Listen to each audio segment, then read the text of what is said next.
네, 저는 대부교의 박범용입니다. 온라인이지만 이렇게 오랜만에 공개적으로 여러분을 뵙게 될 수 있어서 너무 기쁩니다. 그럼 바로 시작하도록 하겠습니다. 저희가 새 버전이 나오면 항상 그렇지만 이전 버전에 비해서 무엇이 달라졌는지에 집중을 합니다. 이번에도 마찬가지입니다. 하지만 그 전에 먼저 품질 관련 이야기를 먼저 꼭 드리고 넘어가도록 하겠습니다. 엠바카데로에서 여러분 이미 눈치채셨겠지만 몇 년 동안 보면 굉장히 품질을 많이 강조하고 있습니다. 사실 개발 도구라는 것이 어떠냐에 따라서 개발자들의 생산성에 바로 연결이 되고요.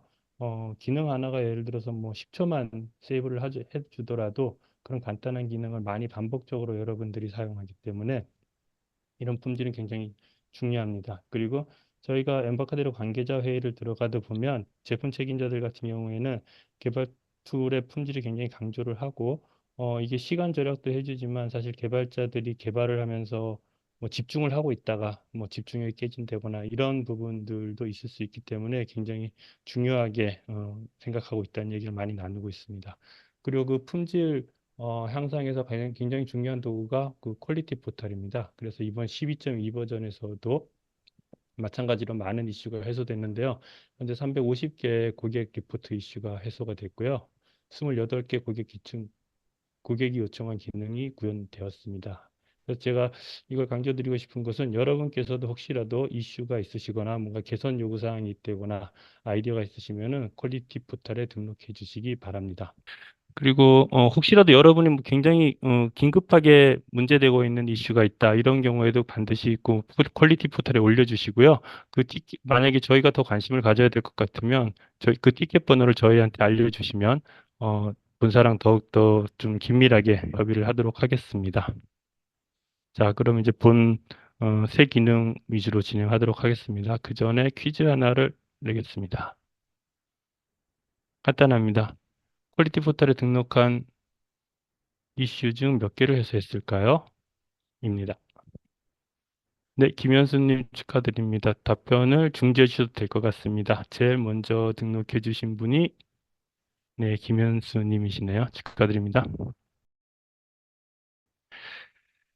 RAD 스튜디오 12.2의 주요 기능들만 간단하게 먼저 목록을 적어 놓은 거고요. 이것 이외에도 굉장히 많지만 이번 세미나에서도 마찬가지로 이것들 위주로 주로 안내를 해드리게 될 것입니다. 특징을 잠깐 보겠습니다. 그 C++ 빌더 64비트 새 컴파일러가 이제 완성이 되었습니다. 그리고 델파이 컴파일러 같은 경우에는 64비트 바이너리가 제공이 됩니다. 그리고 그 64비트 컴파일러 바이너리로 물론 32비트 애플리케이션의 64비트 다 빌드가 가능하고요. IDE 안에 AI를 사용할 수 있는 기능이 통합되어 들어와 있습니다. 그 기능의 이름은 스마트 코드 인사이트라고 하고요. 그 다음에 네 번째가 굉장히 간단한 건데 개발자들은 제일 좋아할 수도 있을 것 같습니다. 포커스 모드라고 하는 그 IDE 창 기능이 들어왔고요. 스크롤바 주석이라는 기능이 들어왔습니다. 이건 데모로 보여드리도록 하겠습니다. 그리고 웹스탠시스라고 하는 그 HTML 템플릿 엔진이 들어왔습니다. 뿐만 아니라 iOS 개발이라든가 안드로이드 개발 쪽도 많이 향상이 됐고요. C++ 빌더용 비주얼 어시스트도 새로 기능이 좀 추가가 되었습니다. 참고로 오늘 사용할 이 슬라이드는 며칠 전이죠. 그 제품 개발자들이 직접 진행한 출시 세미나 비디오 있습니다. 이게 다시 보기로 제공되고 있는데 요 슬라이드와 거의 같은 슬라이드를 사용합니다. 하지만 내용은 조금 다를 수 있고요. 여기에서 설명됐지만 저는 설명하지 않고 넘어가는 것들이 많이 있을 수 있으니까 참고하시기 바랍니다. 특히 이 세미나인데 요걸 보신 분들 중에서 뭐 웹스탠시스 쪽이 조금 더 설명이 됐으면 좋겠다 이런 분들이 있으셔가지고 이번에는 그쪽을 조금 더 강조해서 설명드리도록 하겠습니다. 그래서 이 세미나 다시 보기와 지금 진행하는 세미나는 서로 보완 관계다라고 보시면 될 것 같습니다. 새 기능들 중에서 먼저 BCC 64부터 먼저 말씀을 드리겠습니다. BCC 64 같은 경우에는 이제 예전 64비트 컴파일러에 있던 모든 기능들 다 가지고 완성이 됐습니다. 그래서 패키지들도 들어왔고요. 이번에 CMake나 닌자 지원도 포함됐고 무엇보다도 속도가 굉장히 향상되었습니다.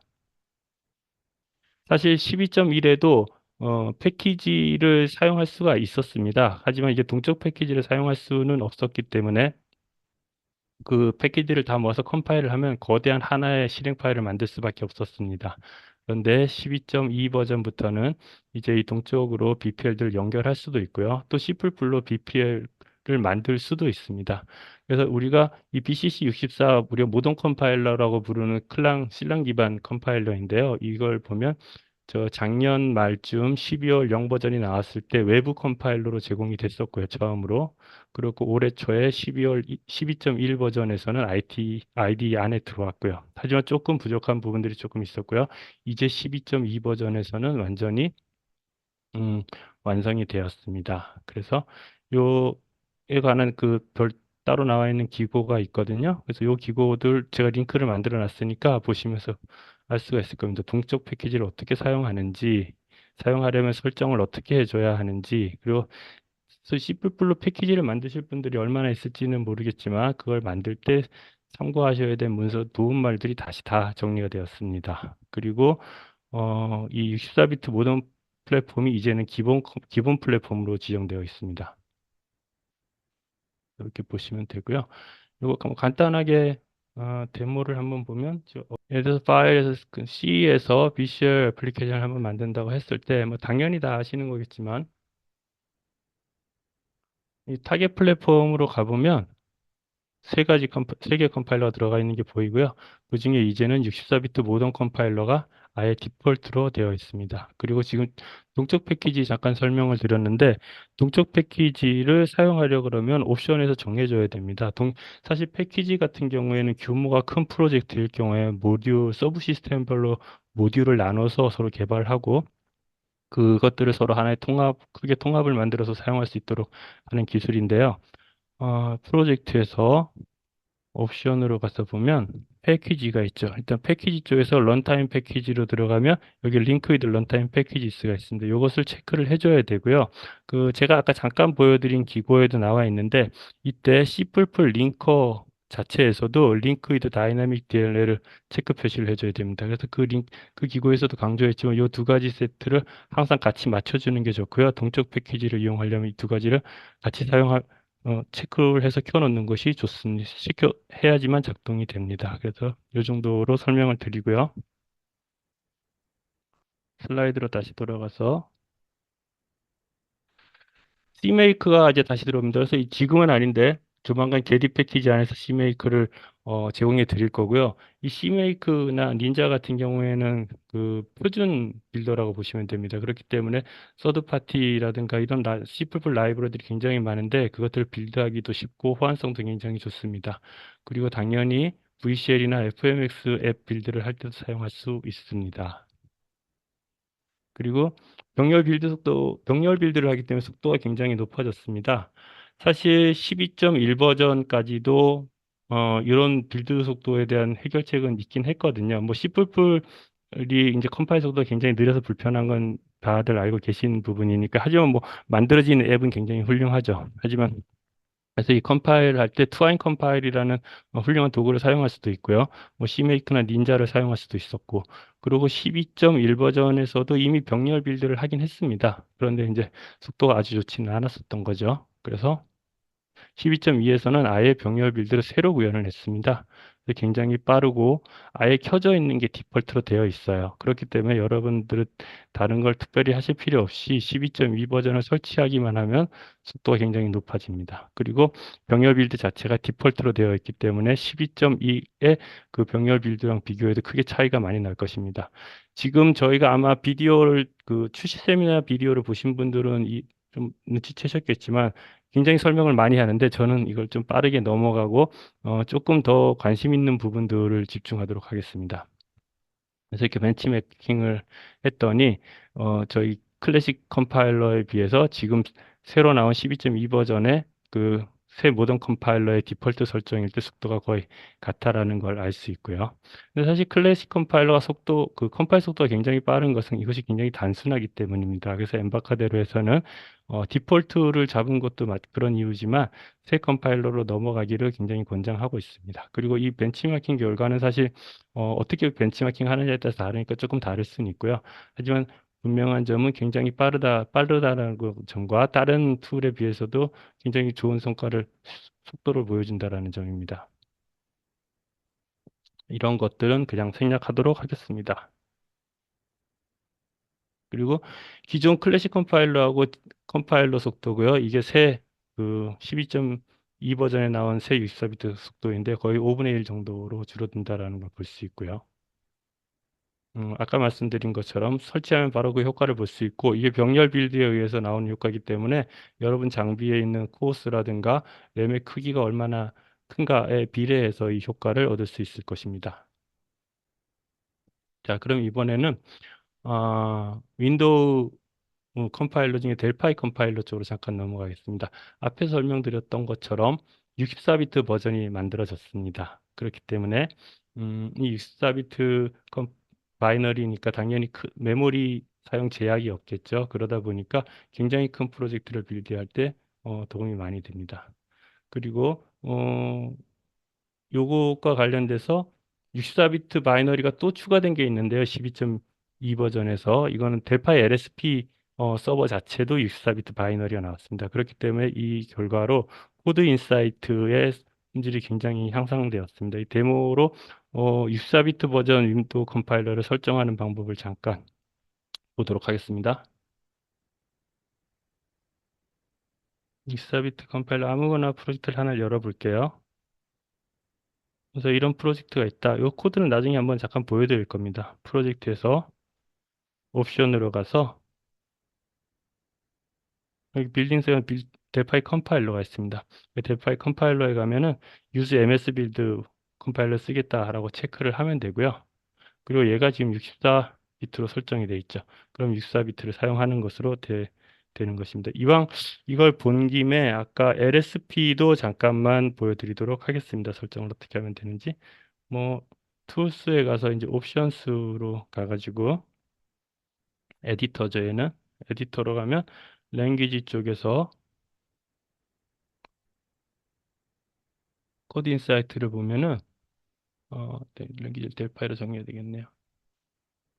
델파이로 코드 인사이트를 보면 64비트 바이너리 LSP를 쓰도록 체크할 수 있는 것을 볼 수가 있습니다.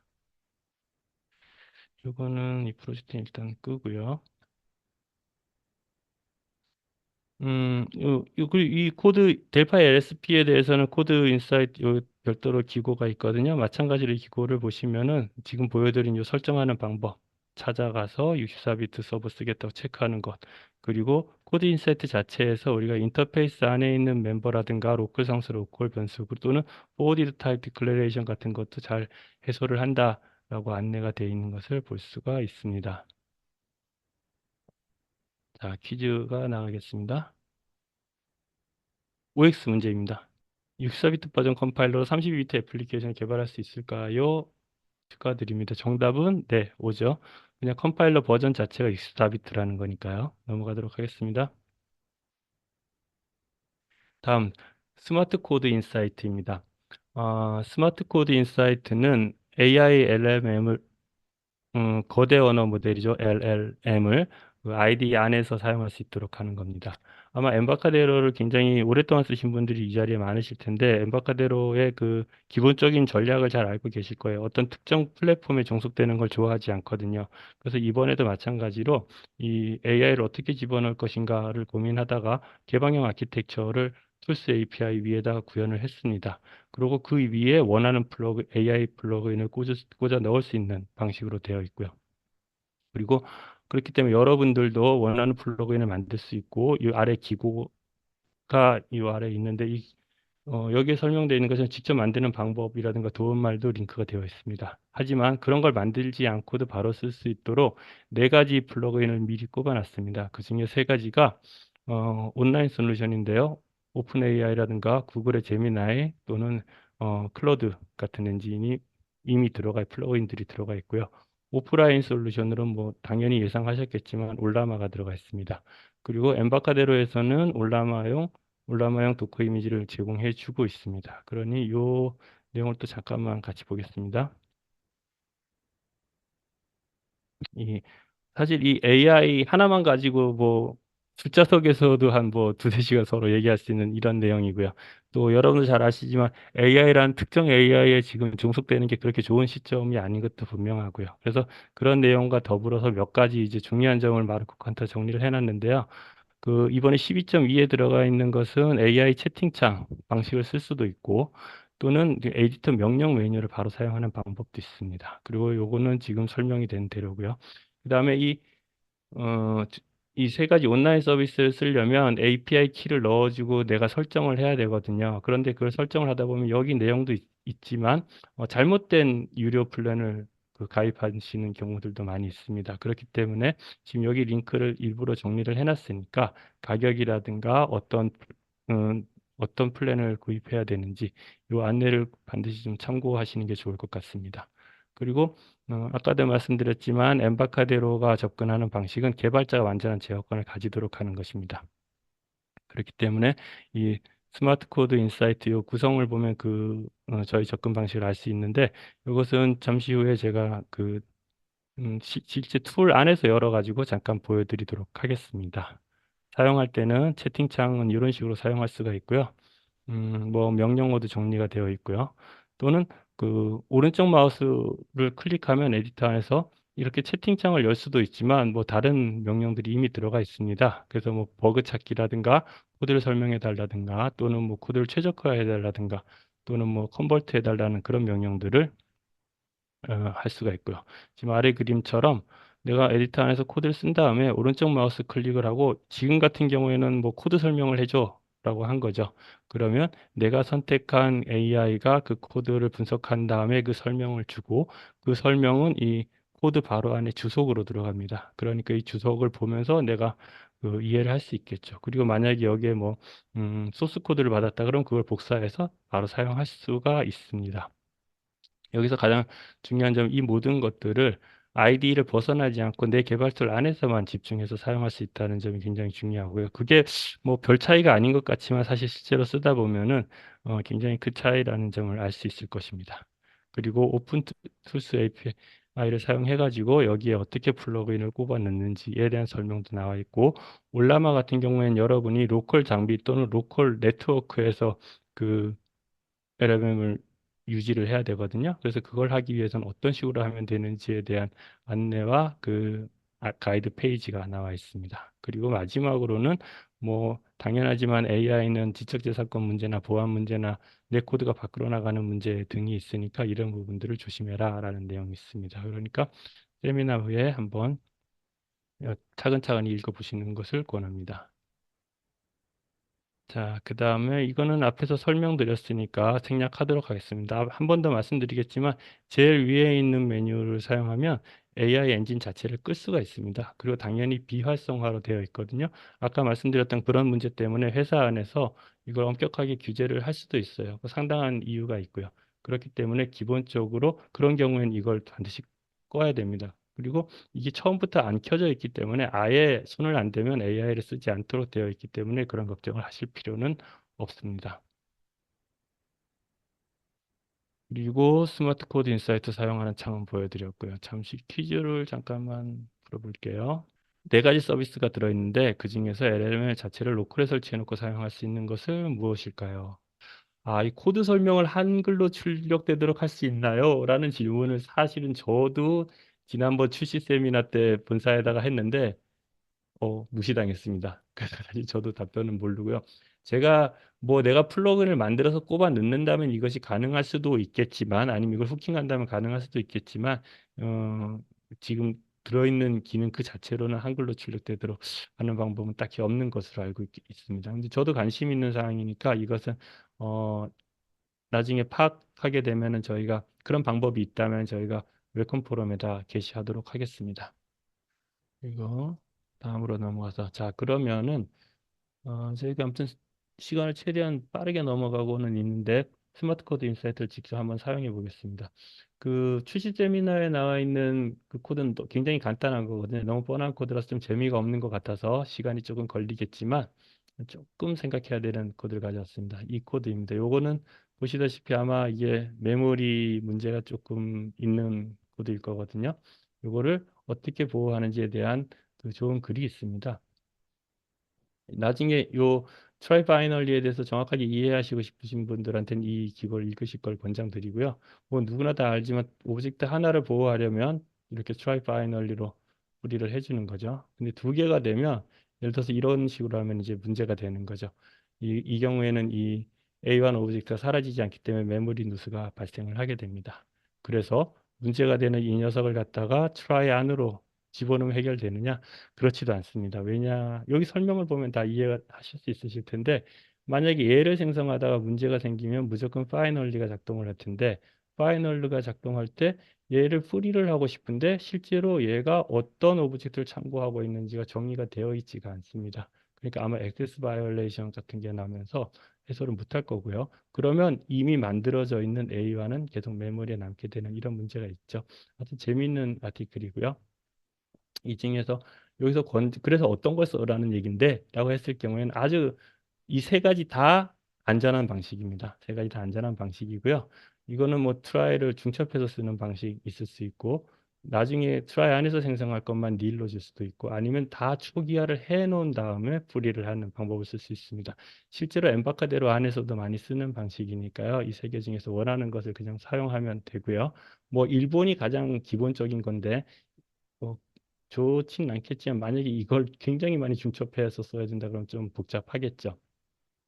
이런 것들을 참조하시면 되는데 어쨌든 내가 이런 글을 알고 있으면 더 좋겠지만 이 문제가 있다고 가정했을 때 이걸 어떻게 하면은 어떻게 이제 사용해 볼지 한번 보겠습니다. 그러면 스마트 코드 인사이트 간단한 데모를 한번 열어보고요. 여기에서 이렇게 코드가 있죠. 그럼 이 코드를 개선해 달라고 이제 한번 창을 열어서 요청을 한번 해보겠습니다. 복사를 하고 그래서 그 전에 제가 옵션을 하나 보여드려야 되는데 옵션을 잠깐만 먼저 보여드릴까요? 툴스 옵션스에 가서 스마트 코드 인사이트 열어보면 기본 저는 지금 켜놨는데 원래는 꺼져 있습니다. 그리고 채팅창 그 AI 채팅창을 이용할 때 내가 쓰고 싶은 선호하는 엔진을 지정할 수도 있고 내가 에디터에서 바로 명령을 쓰겠다 했을 때 또 사용할 걸 선호하는 걸 쓸 수 있습니다. 내가 여러 개가 지정돼 있다면 서로 바꿔서 쓸 수 있겠죠.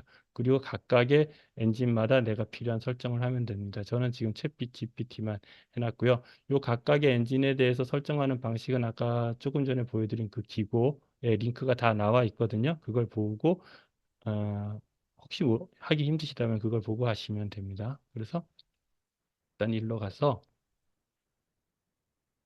그리고 지금 그 막간을 서 제가 뭐 똑같이 개선해 달라는 것을 이런 뭐 코파일럿이라든가 저는 클로드를 좀 좋아하는데 클로드 같은 데다 이제 질문을 해주면 이제 이런 답변들을 받을 수 있죠. 그럼 이제 다른 창에서 받아가지고 다시 아이디로 돌아와야 될 텐데 이런 경우에는 여기에서는 툴스에서 스마트 코드 인사이트에서 채팅창을 그냥 열 수가 있습니다. 열고 아까 제가 복사를 했었죠. 여기 개선해줘까지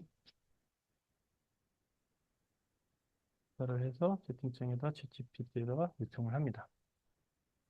그럼 이제 얘가 뭔가를 처리를 한번 해주겠죠. 그리고 참고로 다 아시겠지만 이 플러그인을 꽂으려 그러면 각 서비스에 등록을 하셔야 되고요. 제미나이는 조금 다르긴 하지만 그 대부분 유료로 구독을 하셔야 될 겁니다.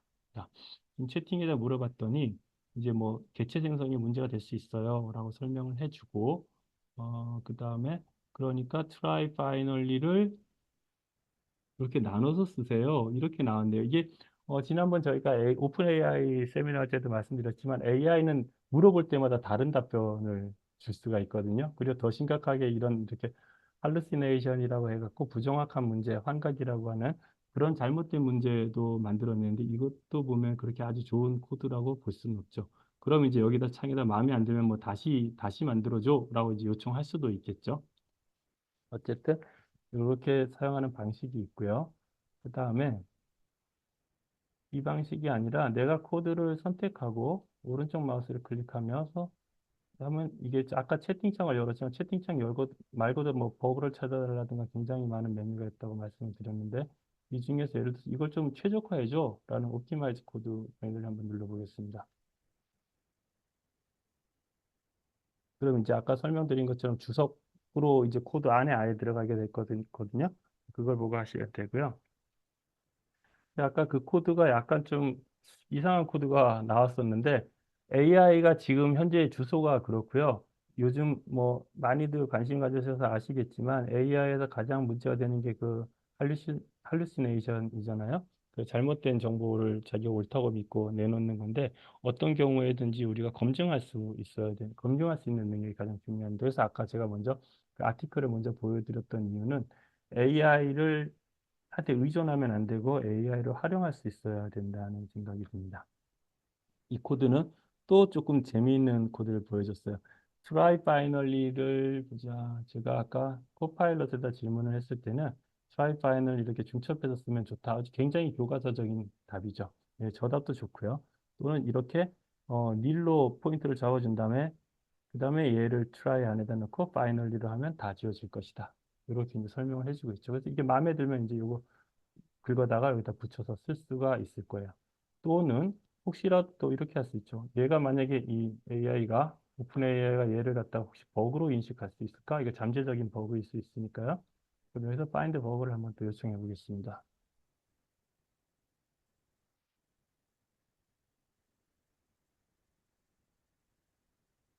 아, 그리고 이거 도는 동안 잠깐 말씀드리자면 그 지적재산권 말씀을 드렸는데 우리가 만든 그 코드가 바깥으로 나가는 건 굉장히 보안상 위험할 수도 있고 지적재산권에 문제가 있을 수도 있어요. 그런데 거꾸로 내가 AI한테서 받은 코드를 사용하는 것도 자칫하면 지적재산권 문제가 있을 수도 있습니다. 만약에 그게 그런 재산권 문제가 걸려 있다면 이제 그런 문제를 기술적으로 많이 해소하겠지만 그런 위험성은 있으니까 생각을 하시고 하시면 좋고요. 얘는 이것 같은 경우에는 버그가 있다고 답변을 주네요. 제가 이거 세미나를 준비하면서 몇 번 했을 때는 또 버그는 아니에요. 이러면서 또 나온 답변들도 있었거든요. 아무튼 얘는 버그가 있다고 답변을 하면서 이번에는 try binary를 중첩하는 것도 아니고 이런 식으로 업그레이드를 하면 좋겠다라고 하는데 사실은 저희가 알고 있는 그 기고를 읽어보시면 아마 파악하시겠지만 이 코드는 메모리 누수가 발생할 수 있는 코드죠. 메모리 누수가 발생할 수 있는 코드고 네. 그래서 아무튼 이런 것들 우리가 보고 판단을 하면 될 것 같습니다. 그런데 만약에 여기서 내가 마음에 드는 코드가 있었어요. 그래서 이 코드랑 내 코드가 뭐가 다르지? 한번 비교를 해보고 싶은데 이게 스크롤을 해야 되잖아요. 그래서 12.2에서 또 제가 제일 좋아하는 기능인데 그 포커스 모드라고 하는 기능이 있습니다. 그래서 컨트롤 알트 Z 키를 누르면 다 없어지고 이 소스만 그대로 나타나죠. 딱 코드 에디터만 남겨놓습니다. 그리고 내가 창을 하나 더 열 수도 있고요. 다른 유닛을 가져와서 옆에 나란히 놓고 볼 수도 있어요. 저는 이제 같은 유닛을 한번 열어볼게요. 같은 유닛이 열릴 거고요. 아, 내 코드가 원래 여기가 있었는데 지금 얘가 추천해준 코드는 이런 코드를 추천을 해줬어. 옵티마이즈 하라니까 이렇게 해줬어. 이게 뭐가 다르지? 그 자리에서 바로 보고 필요하면 붙여넣을 수도 있고요. 그래서 그리고 컨트롤 알트 Z는 이게 토글 키거든요. 그래서 다시 누르면 이제 원래대로 돌아갑니다. 사실 여기 안에도 예전에 스플릿 뷰가 있었기 때문에 내가 이 에디터 안에서 스플릿을 할 수도 있어요. 그런데 이 스플릿은 아무래도 이 창 안에 이 메인 창에서 만드는 건 굉장히 불편하고요. 또 물론 별도의 창으로 뺄 수도 있지만 아마 코딩에만 집중하고 싶을 때는 그 지금 보여드린 뭐죠? 포커스 모드를 사용하실 수 있을 것 같습니다. 그리고 그 분할 뷰를 사용해 가지고 서로 비교하는 것도 잠깐 보여드렸죠. 그래서 이런 식으로 쓰시면 될 것 같고요. 근데 이제 생각하셔야 될 점들은 많다. 하지만 사용하기는 굉장히 좋다. 가장 중요한 것은 IDE 안에서 이 모든 것을 사용할 수 있다라는 점입니다. 그래서 여기서 퀴즈를 한번 내볼게요. 다음 중 잠재적 메모리 관리일 수 있는 코드는 몇 번째일까요? 자, 1번, 2번, 3번, 4번입니다. 이건 조금 생각하셔야 되죠. 이것에 대한 설명은 뭐 따로 말씀 안 드려도 이거 관련 기고를 보시면 됩니다. 여기 답변은 적어놨어요. 슬라이드를 보시면은 도움이 좀 되실 거고요. 포커스 모드는 아까 설명을 드렸으니까 넘어가도록 하고요. 이 포커스 모드 사실 이 옵션 창을 보면 더 많은 그 포커스 창 안에서도 불필요한 것들을 더 지울 수 있거든요. 그것들은 이 포커스 모드 요 기고가 있습니다. 이 기고를 보면은 어, 왜 포커스 모드를 만들었는지 어떻게 쓰면 좋은지에 대한 설명이 나와 있으니까 참고하시면 되겠습니다. 자, 포커스 모드 나온 김에 질문을 한번 드릴게요. 아마 저희 주간 레터 받으시는 분들은 바로 답변을 하실 수 있는 질문이니까. 퀴즈가 초반엔 많은데 뒤쪽엔 그렇게 많진 않아요. 왜냐하면 저희가 웹스텐시스 코드라든가 이런 부분들을 많이 봐야 되기 때문에. 자, 단축키는 무엇일까요? 입니다. 네, 이건 토글키라고 아까 말씀드렸고요. 그 이 포커스 모드는 사실 다른 개발 툴에서는 젠 모드라고 부릅니다. 그 젠이라는 게 ZEN인데 우리가 아는 그 선을 영어로 그렇게 젠이라고 하잖아요. 그래서 참선, 선. 이래서 좀 멋진 이름이죠. 다른 걸 다 비워놓고 코드에만 집중한다. 뭐 이런 건데, 뭐 엠바카드에서는 포커스 모드라고 부르고요. 그래서 아무튼 이 젠의 Z를 생각하면 포커스 모드 단축키를 쉽게 기억하실 수 있을 것으로 생각됩니다. 뭐 이런 식으로 쓰는 거. 이건 아까 보여드렸으니까 넘어가겠습니다. 스크롤 바 주석입니다. 이 기능도 상당히 편리하거든요. 잠깐만 스크롤 바를 한번 기능을 한번 보겠습니다. 여기서 스크롤 바 주석은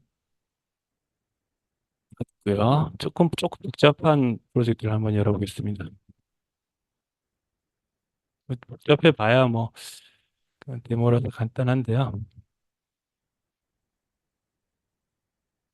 스크롤 바 주석을 먼저 옵션부터 먼저 볼게요. 툴스에서 옵션스로 가서 스크롤바 주석이 어디 있을까요? 한번 찾아볼까요?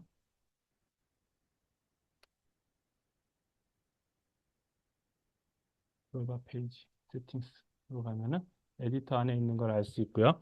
여기에서는 에러가 있는 부분이라든가 코드가 변경된 부분 또는 검색 결과, 북마크 같은 것을 볼 수 있고 내가 어떻게 표시할 수 있는지를 할 수 있습니다. 그래서 예를 들어서 이렇게 스타팅 포인트를 갖다가 좀 뭐 왼쪽으로 나는 옮기고 싶다. 라고 할 수 있고 이 길이를 폭을 더 키울 수도 있고 또 이 기능 자체를 끌 수도 있고요. 또는 스크롤 바에서 내가 클릭을 했을 때 그 위치로 바로 점프할 수 있도록 또 지정을 할 수가 있습니다. 그래서 간단하게 보면 이 웹 모듈로 가서 코드를 한번 찾아보는 거죠. 제가 찾아보던 게 있는데 애플 리소스 패스라고 하는 이제 뭐 지역 번호를 찾고 싶어요.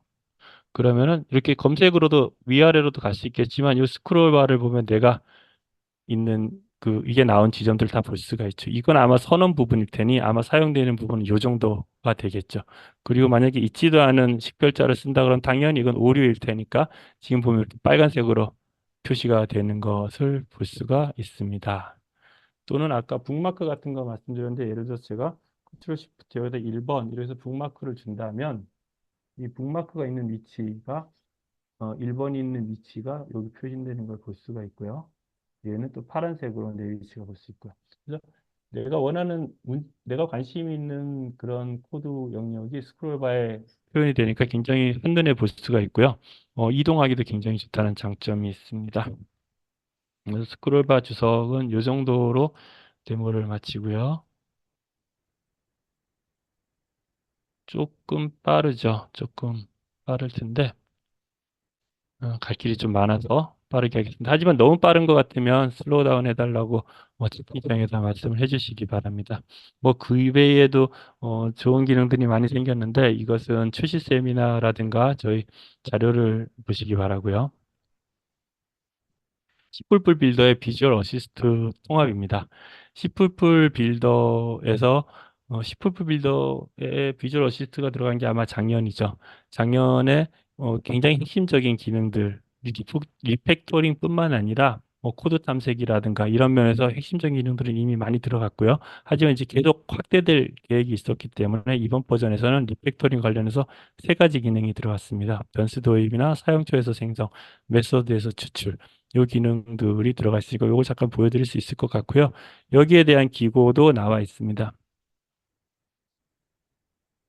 지금 벌써 40분이 흘렀죠. 제가 요거 다 설명드리긴 힘들 것 같아요. 20분 정도밖에 안 남았기 때문에 이거는 그냥 참고로 보시라고 말씀드려야 될 것 같고요. 음, 이 데모를 진행을 할까요? 이 데모는 사실은 저희가 비디오 그 출시 세미나에 있었던 것과 거의 같은 거거든요. 어, 만약에 C++ 요 기능에 대해서 데모를 굳이 안 보셔도 된다라고 생각하시는 C++ 개발자분들이 계신다면 이것은 생략하고 그냥 제가 이 자료만 드릴 수도 있습니다. 예를 들어서 VA 보자. 여기에서 리팩토링. 뭐 이런 소스 코드는 다 있거든요. 그래서 여기서 이제 뭐 코드를 뽑아내거나 하는 기능인데 요거는 제가 사실 준비를 좀 했고 또 비주얼 어시스트에서 요 기능 말고 예전에 있었던 기능 중에서 좋은 기능들이 있어요. 예를 들어서 뭐 구현부를 만든 다음에 선원부를 자동으로 만든다거나 선현부를 만든 다음에 구현부를 자동으로 만든다거나 이런 기능들까지 같이 좀 보여드리려고 했는데 제 생각에는 시간이 조금 빠듯할 것 같아서 이 부분은 비디오를 보시도록 권장을 드리고 저는 지금 차라리 마치는 게 나을 것 같습니다. 그래서 여기에 있고요. 아까 그 출시 비디오 요걸 보셔도 되고 출시 비디오를 보셔도 이해하실 수 있을 거예요. 퀴즈는 드리고 가겠습니다. 객관식 문제입니다. 다음 중 가장 먼저 제공된 기능은 무엇일까요? 1번이죠. 리네임은 작년에 이미 비주얼 어시스트 들어올 때부터 이미 있었던 기능입니다. 나머지 4개는 이번에 추가됐고요. 리팩토링 기능은 여기에 있습니다. 자, 중요한 기능들 위주로 이제 좀 알아보고 있는데 가장 마지막으로 어쩌면 C++ 빌드 좀 더 할 수 있을까요? 시간이 모르겠는데 웹스텐시스입니다. 어, 웹스텐시스는 서버에서 하는 그 HTML 템플릿 엔진입니다. 그래서 이게 이제 저희가 엠바카데로 개발 도구로 웹서버 애플리케이션을 만들 때 사용할 수 있는 거고요. 그 특징은 어, 어떠한 자바스크립트 라이브러리를 쓰든 CSS를 쓰든 웹 기술을 쓰든 사용에 제약이 없습니다. 왜냐하면 이건 템플릿 엔진이기 때문에 그 템플릿 안에 들어와서 템플릿을 기준으로 내 서버에서 다루는 데이터를 필요한 지점에 바꿔 넣어주는 그 역할만 하기 때문에 그 템플릿이라든가 뭐 다른 웹 기술들이 어떤 방식으로 되어 있든 전혀 상관이 없다는 장점이 있고요. 하지만 더 큰 장점은 그 서버 쪽 애플리케이션에서 데이터를 추출하고 처리하기가 굉장히 쉽다는 것입니다. 사실 웹스텐시스 기술 하나만 가지고는 굉장히 놀라운 기술은 아닙니다. 왜냐하면 이런 그 템플릿들은 시중에 많이 있거든요. 이게 굉장히 강력한 이유는 델파이 자체가 원래부터 그 데이터를 다루는 애플리케이션을 만드는 능력이 뛰어나잖아요. 그리고 이미 웹브로커라든가 RAD 서버라든가 이런 미들웨어 또는 웹서버 기술 프레임워크를 이미 갖추고 있기 때문에 그 위에서 이제 그것들을 우리 네이티브라든가 이런 쪽에서만 활용했는데 이것을 갖다가 웹페이지로다가 그 웹브라우저에 제공해 줄 수 있는 기능이 붙었기 때문에 굉장히 막강한 겁니다. 뭐 여담이지만 아시는 분들은 아시겠지만 델파이라는 이름 자체가 29년 전에 만들어졌을 때 오라클을 받으려면 델파이로 가라, 신탁을 받으려면 델파이로 가라는 그런 말에서 유래됐거든요. 왜냐하면 이미 그 당시부터 오라클이 이제 데이터베이스가 그때 잘 나갈 때였으니까 데이터베이스를 다루는 애플리케이션을 만들려면 델파이를 써라라는 그런 메시지로 나온 거예요. 이미 그때부터 지금까지 데이터를 다루는 능력은 탁월하기 때문에 이 웹스텐시스가 그런 기반 위에 이제 그 한 금상첨화가 되는 그런 조합이 됩니다. 또 하나 말씀드리면 이 웹스텐시스는 HTMX하고도 굉장히 궁합이 잘 맞습니다. 그래서 저희가 9월 초에 세미나를 한번 해드렸는데 그 세미나를 보시면 아마 HTMX가 뭔지 이해하실 거고요. 기본적으로는 얘는 HTTP 응답하고 요청을 갖다 클라이언트 쪽에서 비동기로 다루는 방식입니다. 그래서 그 웹페이지를 그대로 둔 채 백그라운드에서 우리가 흔히 AJAX라고 하는 기술인데 백그라운드에서 서버와 데이터를 통신하면서 필요한 부분만 살짝살짝 바꿔주는 그리고 반영해주는 그런 기술인데요. HTMX와도 굉장히 잘 맞는다는 장점이 있습니다. 그래서 여기 링크를 남겨놨으니까요. 30분짜리 세미나니까 이걸 보시면은 여러분도 어, HTMX에 대해서 일단 굉장히 쉽게 이해하실 수 있을 거고요. 뭐 이렇게 보면은 뭐 이런 애플리케이션을 이제 실제로 만들어 보거든요. 그래서 이런 애플리케이션 만들어는 라는 걸 보시면 되고 이 애플리케이션하고 똑같은 걸 갖다가 그 웹스텐시 템플릿 엔진을 사용해서 지금 데모를 한번 만들어 봤습니다. 그걸 한번 보겠습니다. 그래서 지금 HTMX 웹스텐시스 프로세서라고 하는 프로젝트를 열고 잠깐 보여드릴게요.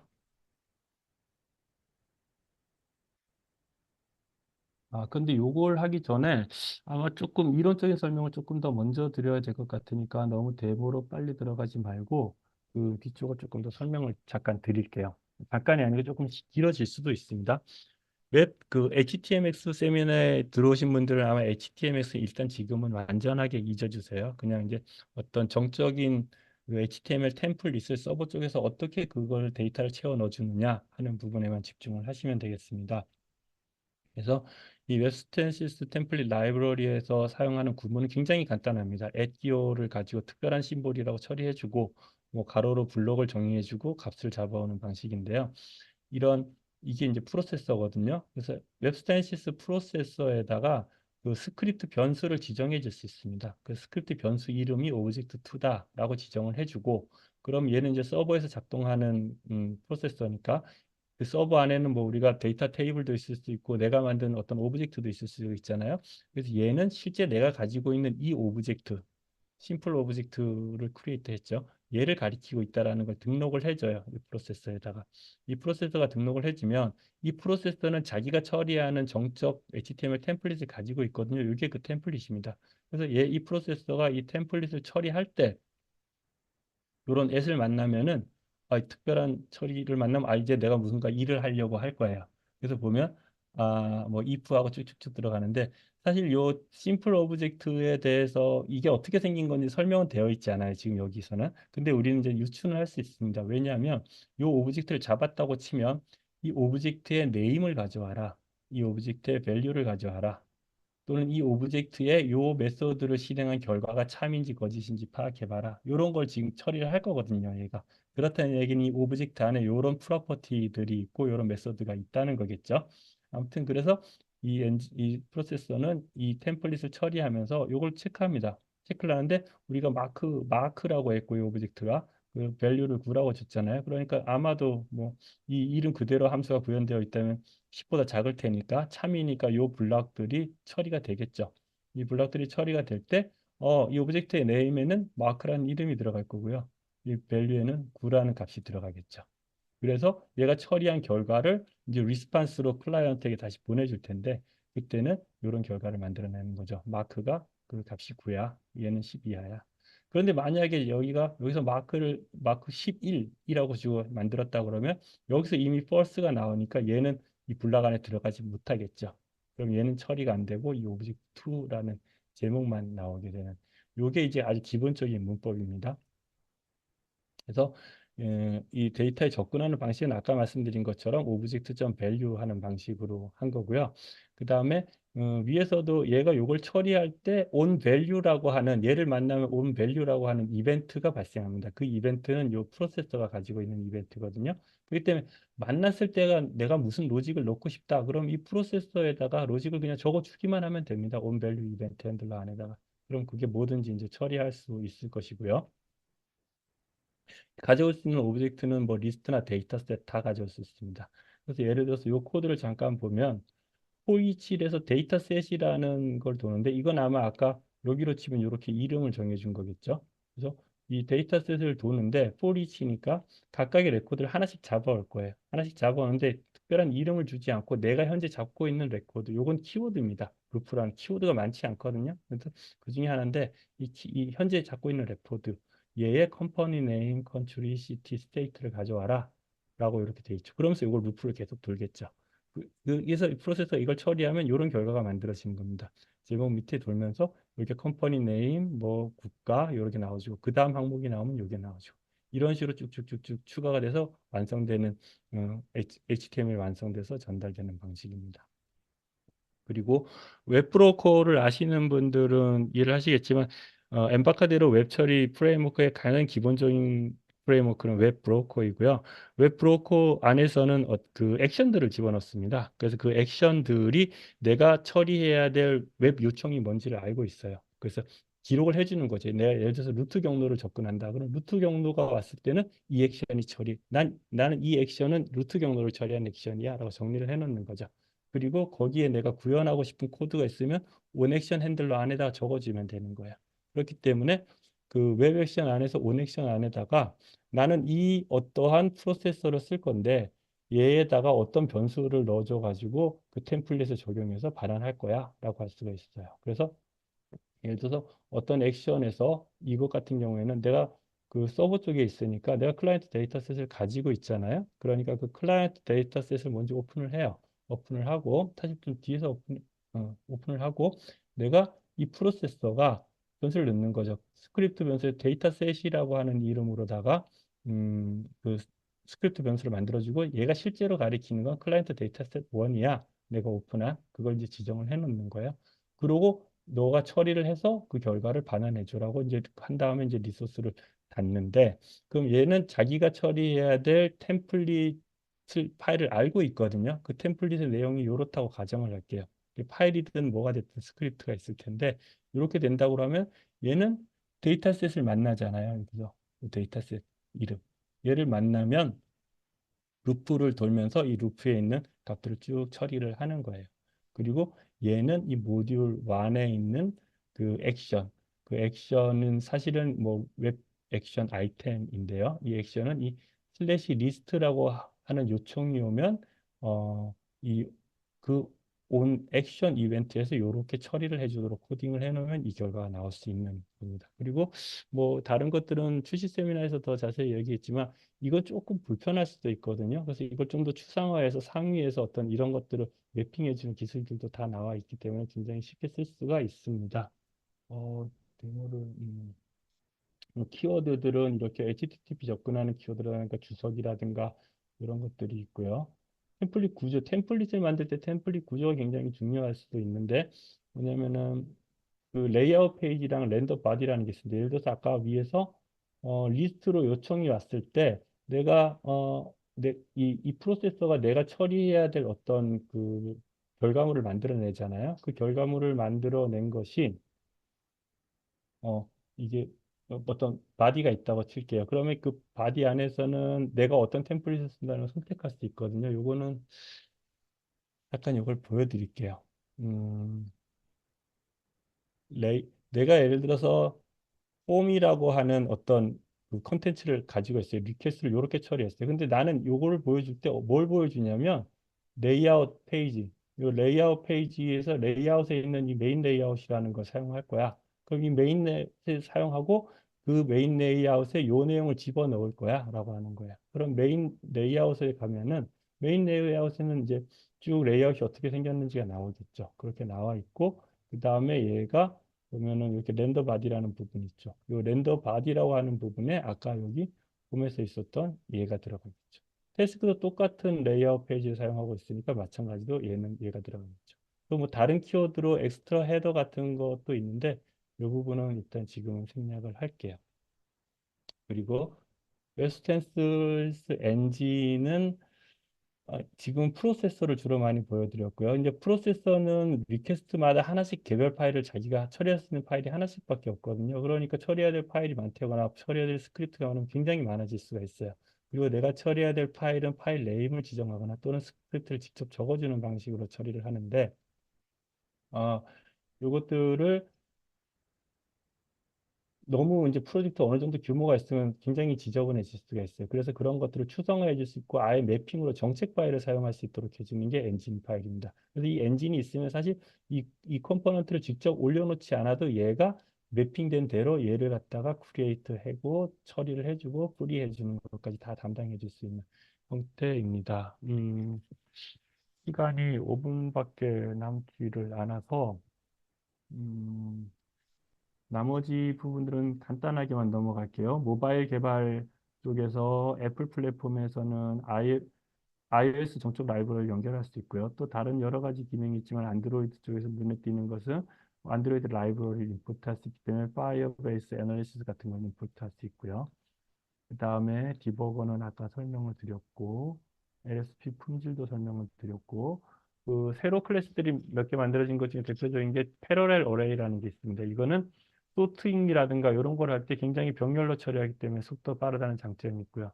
또는 딕셔너리 중에서는 내가 넣은 순서대로 꺼내야 되는 경우가 있을 수 있어요. 그런 경우에 쓸 수 있는 게 이제 디오더드 딕셔너리가 있고요. 나머지 이제 그 향상 작업들이 좀 있었습니다. 뭐 HTTP를 RAD 서버에서 지원하는 기능들도 있었고요. 그래서 여기까지 설명을 마쳤는데, 오늘 제가 진짜 핵심으로 진행하고 싶었던 데모를 진행을 못해서 어떻게 했으면 좋을지 모르겠어요. 음,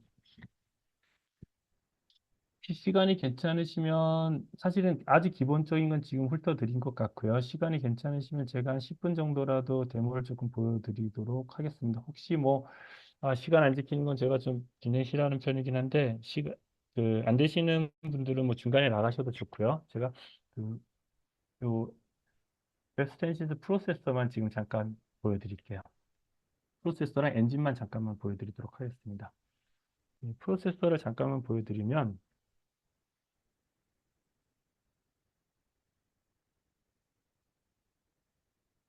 이제 서버가 작동했고요.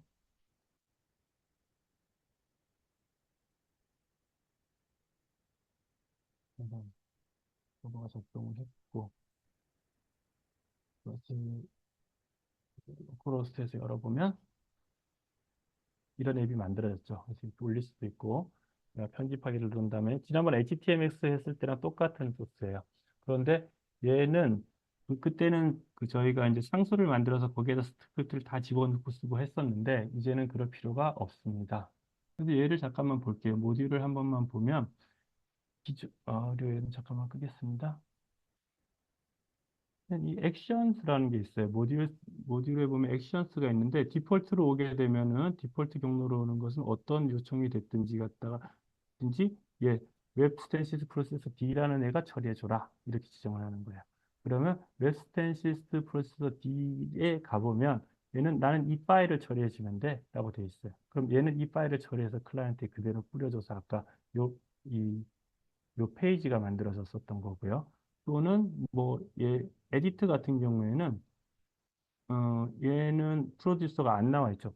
지정은 안 해놨어요. 얘는 대신에 아까 말씀드린 것처럼 온 이벤트 안에서 이벤트 안에서 온 액션에 들어가면 나는 웹스텐스 프로세서 2를 쓸 거야. 얘가 처리해서 주면 돼라고 저희가 지정을 해놓는 거예요. 그러면 얘 같은 경우에는 내가 처리할 스크립트가 뭔지 알고 있겠죠. 그래서 보면은 인풋 파일을 봐야 되는데 파일이 없어요. 파일이 없으면 없는데 어떻게 처리가 되느냐? 얘 같은 경우에는 아예 이렇게 input lines라는 이벤트 안에 내가 스크립트를 가지고 있을 수 있습니다. 그래서 그걸 갖고 처리를 해줄 수가 있고요. 그 다음에 서브밋 같은 경우에는 보면 서브밋이 오면은 얘는 프로세스 5로 갖다 처리해줘 라고 되어 있어요. 그래서 이 프로세서 S로 가보면 내가 무슨 처리를 할지가 정해져 있지가 않거든요. 그냥 파일 네임만 돼 있어요. 템플릿이 돼 있는데 얘가 그 템플릿을 열어보면 여기에 그 input 텍스트라고 하는 스크립트 변수가 있거든요. 아까 두 개랑 다르게. 그럼 얘는 이 스크립트 변수를 만났을 때 뭔가를 처리하고 싶을 수 있어요. 그래서 이 이벤트에 가서 아까 말씀드렸던 onValue 이벤트로 넘어가게 되면 그 스크립트 그를 만나는 거예요. 내가 스크립트 변수를 만나면 그 스크립트 변수가 input 텍스트니? 라고 확인을 하는 거예요. 그래서 그게 만약에 input 텍스트다라고 하면 리퀘스트로 전달된 것 중에서 그 edit라는 필드에 있는 값을 갖다가 그 input 텍스트에 치환을 해서 바꿔서 넣어서 보여줘 라고 지금 하고 있는 거죠. 그래서 이 서브밋 같은 경우에는 얘가 다루는 템플릿은 이거거든요. 여기에 보면 input 텍스트라고 나와 있죠. 그래서 이 부분이 치환이 되는 거예요. 그래서 아까 저희가 여기서 테스트라고 내가 입력을 했더니 테스트 값이 그대로 나온 것이었습니다. 이렇게 보시면 이렇게 되면 아마 웹스텐시스 프로세서에 대한 이해는 충분히 되셨을 것 같고요. 사실 제 보여드리고 싶었던 건 요 데모인데 요 소스도 보여드릴 수가 없어갖고 좀 아쉽고요.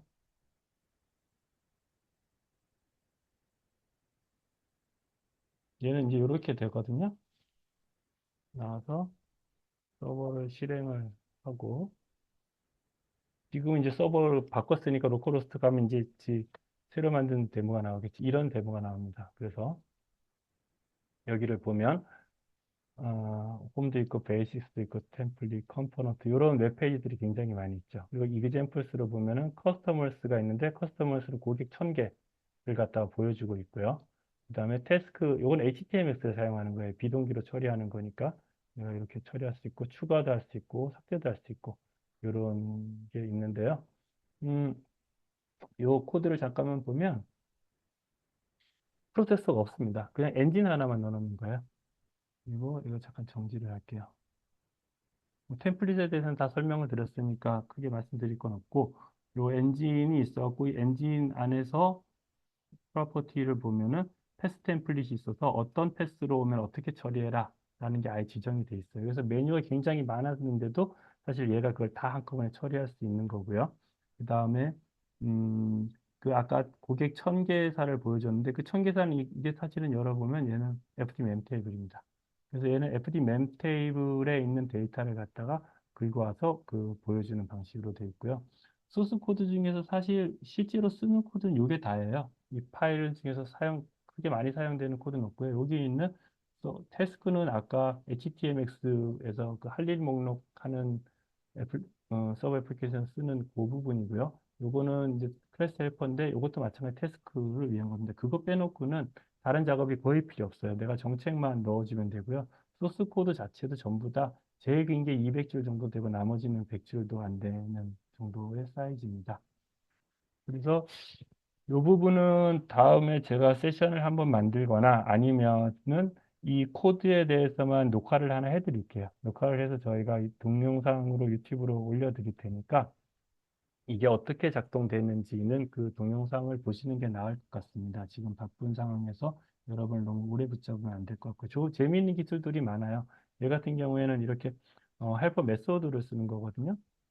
그래서 얘 같은 경우에는 예를 들면 T 웹 모듈 같은 경우에는 add 액션이라든가 add 루틴 같은 메소드는 없습니다. 근데 이제 클래스 헬퍼 메소드를 만들어 가지고 이런 메소드를 만들어서 동적으로 그런 액션들을 막 추가하는 거죠. 아까는 저희가 그 디자인 화면에서 액션들하고 뭘 막 연결해 줬잖아요. 이걸 코드 안에서 처리할 수 있도록 해주는 코드들도 있으니까 이걸 참고하시면 될 것 같습니다. 여기까지 제가 너무 시간을 그래도 너무 급하게 하느라고 제 하이라이트를 많이 못 보여드려서 조금 죄송하고요. 그 부분 아무튼 저희가 조금 더 보강을 해가지고 동영상을 만들어서 따로 한번 배포하도록 하겠습니다. 혹시 질문 있으신가요? RAD 서버에서 웹까지 구동한 사례는 뭐 있을 수는 있지만 공개적으로 나와 있는 사례는 지금 없는 것으로 알고 있습니다. 왜냐하면 RAD 서버 자체가 원래는 어떤 이런 웹 HTML을 렌더링 해줘갖고 웹브라우저에서 볼 수 있게 하려는 용도가 아니고요. 실제로 내 로컬에 있는 데이터들을 뭐 제이슨 형태라든가 이렇게 해서 웹 서비스 형태로 데이터를 제공해 주는 게 더 핵심적인 방식이었기 때문에 그쪽에 포커스가 맞춰져 있었기 때문에 뭐 있는지는 RAD 서버 자체로는 그런 용도로는 굉장히 많이 사용되고 있지만 웹 서버로 그 웹브라우저에서 컨택해서 접속해서 만드는 방식으로는 그렇게 많지 않은 걸로 알고 있고요. 지금 이 세미나에서도 잠깐 언급이 됐었지만 이 웹스텐시스가 나온 이유가 RAD 서버에서도 이것들을 붙여서 쓸 수 있도록 하기 위해서 만들어져 있습니다. 그리고 지금 이 기술 자체는 뭐 엠바카드로 MVP 중에서도 책으로 쓰고 있는 분들이 지금 있다고 하거든요. 아마 뭐 조만간에 편찬이 될 수도 있을 것 같은데 아마 앞으로는 RAD 서버에서 웹스텐시스를 사용하는 사례가 나오지 않을까 생각됩니다. 그 전까지는 이런 부분이 제약이 있었기 때문에 웹 서버 애플리케이션으로 쓴다기보다는 웹 서비스 애플리케이션으로 많이 사용됐습니다. 과거에는 그랬습니다. 네. 그 프레임워크 자체는 뭐 뭐든지 할 수 있지만 이렇게 HTML을 만들어서 렌더링 해주는 게 굉장히 불편하기 때문에 그 기능이 없었던 거죠. 근데 지금은 웹스텐시스랑 RAD 서버를 같이 쓸 수 있는 방법은 생긴 거고요. 그걸 실제 사례로 만든 경우는 이게 나온 지 뭐 2주밖에 안 됐으니까 네. 웹스텐시스로 한 사례는 없을 것 같습니다. 맞습니다. 웹서버는 뭐 아파치나 뭐 이런 거를 말씀하신다는 거라면은 그런 거는 RAD 서버 아래나 웹브로커 아래에 이미 들어가 있는 거. 본사에 델파 64비트 컴파일러 프로세스 사용해서 요청들은 사실 이 얘기도 저희가 출시 세미나 때 이미 그 관리자들이 책임자들이 다 직접 진행했잖아요. 그때도 이 얘기가 나왔습니다. 이 얘기가 나왔는데 그 제품 책임자들 같은 경우는 사실은 엔지니어들이잖아요. 그분들 입장에서는 아마 프로페셔널 사용자도 사용할 수 있게 했으면 좋겠다라는 생각을 조금 갖고 있는 뉘앙스도 있긴 했는데 현재 정책상 그런 계획은 없다고 아예 딱 잘라서 얘기를 했습니다. 뭐 주로 한 얘기들 같은 경우에는 엔터프라이즈 이상에서만 큰 프로젝트를 많이 쓰니까 그렇다라고 하는데 그거는 잘 모르겠습니다. 네. 델파 64비트 아이디는 아직은 안 나옵니다. 아직은 안 나오고 저희가 당연히 이제 그 계획을 가지고 있고요. 지금 보셔서 아시겠지만 델파이 그 프로덕트 자체가 64비트가 나오려 그러면 도구 책임들이 전부 다 64비트가 받쳐줘야 되거든요. 컴파일러도 마찬가지고 그런 부분들이 아랫단에서 하나씩 진행되고 있다는 것으로 이해하시면 될 것 같습니다. 그제 그런 것들이 됐으니까 그 윗단의 작업들이 좀 더 진행이 되겠죠. 현재로서는 진행은 하고 있으나 언제 공급할 수 있다라는 답은 없습니다.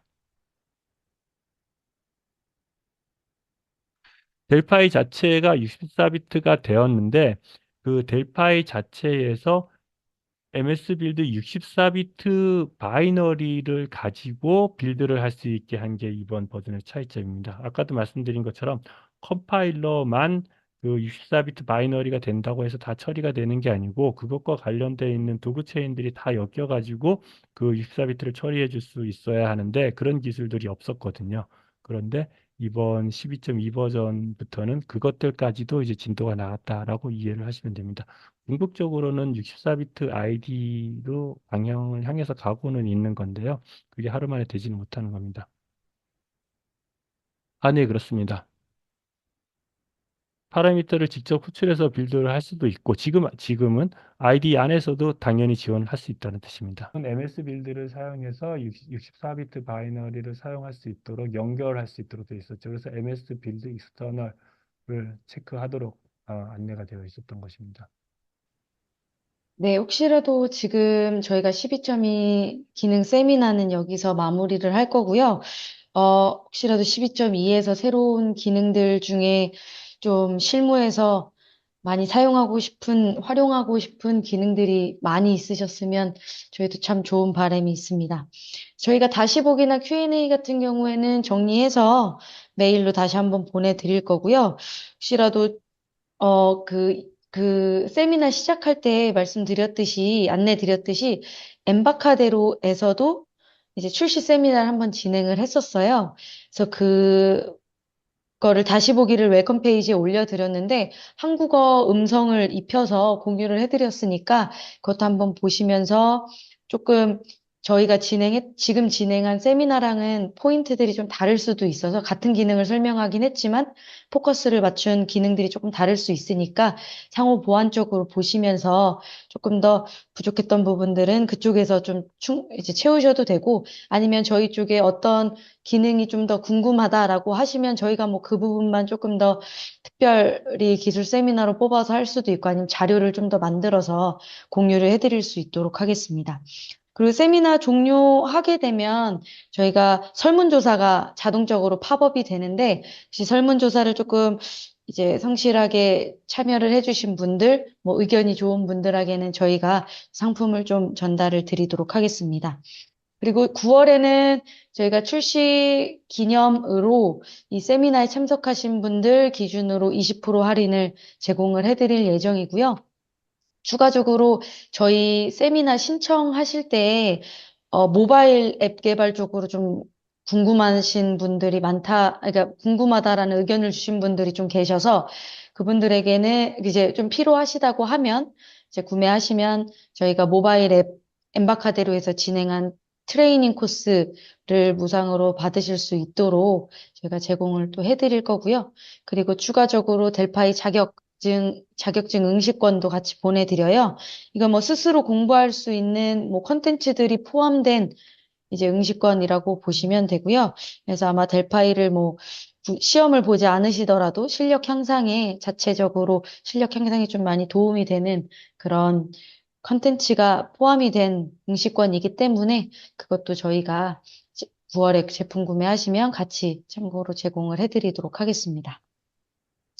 혹시 뭐 추가적으로 궁금하신 사항 있으신 분들은 남아서 저희 쪽에 채팅창에 계속 꾸준히 문의해 주시면 저희가 좀 더 답변을 드릴 수 있을 것 같고요. 혹시 그리고 저 세미나 신청하실 때 아마 저희한테 기술 미팅을 요청하신 분이나 견적 요청하신 분들은 이제 세미나 끝나고 제가 순차적으로 연락을 드려서 필요하신 부분들을 좀 제공을 해드리도록 하겠습니다. 또 추가적으로 필요하신 분들은 대부기어로 연락 주시거나 아니면 ask@embarcadero.kr로 메일 주시면 저희가 확인해서 답변을 한번 드리도록 하겠습니다. 혹시 뭐 세미나는 여기서 마치고요. 공식적인 세미나는 여기서 마치고 혹시라도 추가적으로 궁금하신 사항 있으시면 지금 채팅창에 남겨주시면 저희가 확인해서 답변 드릴 수 있는 부분들은 답변을 드리도록 하겠습니다. 우선은 12.2로 업그레이드하기 위해서는 네, 재설치가 필요합니다. 패치 형식은 아니고요. 우리가 자동으로 언인스톨 했다가 인스톨하는 방식으로 진행될 것입니다. 시간은 조금 걸리는데 상황에 따라 다르겠지만 크게 불편한 점은 없습니다. 네, 그러면 이제 추가 질문 없으시면 세미나는 여기서 창을 종료하도록 하겠습니다. 네, 다음에도 또 좋은 세미나로 저희가 준비해서 찾아뵙도록 하겠습니다. 바쁘신 와중에도 시간 내주셔서 감사드리고요. 네, 다음에 또 뵙도록 하겠습니다. 감사합니다. 네, 고맙습니다. 네, 고생하셨습니다.